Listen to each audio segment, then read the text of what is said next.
what I'm saying is, we're seeing on some level, if you're correct in your analysis, that there's a preparation for government to step in that void. Let's say there's social anarchy or food riots or whatever, all these horrible things that have been predicted. The government's ready to step into that void. And play the part of hero. Thank you. If you want to be cynical about it, what we're seeing right now is a turf war, right? A turf war between old Republicans, the Rush Limbaugh, what they call the old white man crowd, as they're struggling for definition in a rapidly changing America. Then you have the coming immigrant classes, which way they're going to go. Social liberals who are now willing to look the other way while we're doing, these terrible things around the world with drones. I mean, suddenly now those things aren't big issues to social liberals, which is black sites, torture. Unbelievable. Unbelievable to me that these are not mainstream issues on the front pages every day when our government is openly acknowledging in many ways. Warrantless wiretapping. Just the fact that we're being spied on blows my mind. They came out in Reuters and said, yeah, the Pentagon, everybody reads your bank account every day. I mean, totally illegal. Nixon was going to go to jail for it, and now it's just like big deal. Right.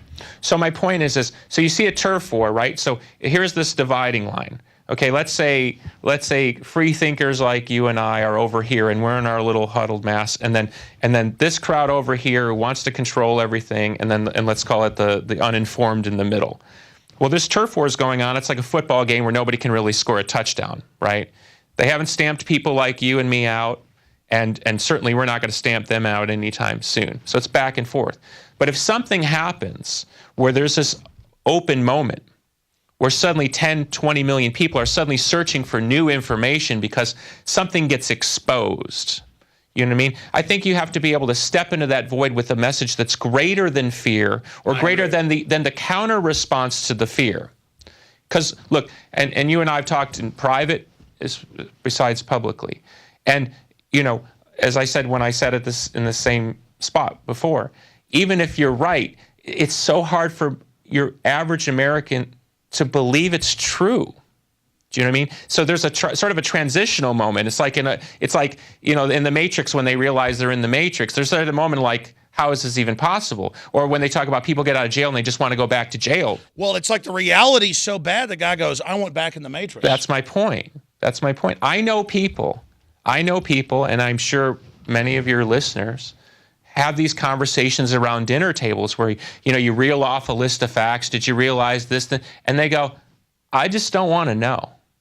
I mean, they're raising their hands. It's because they have a legitimate point. The power structure seized. What do you do about it anyways? But then if you give in, that just greases the skid.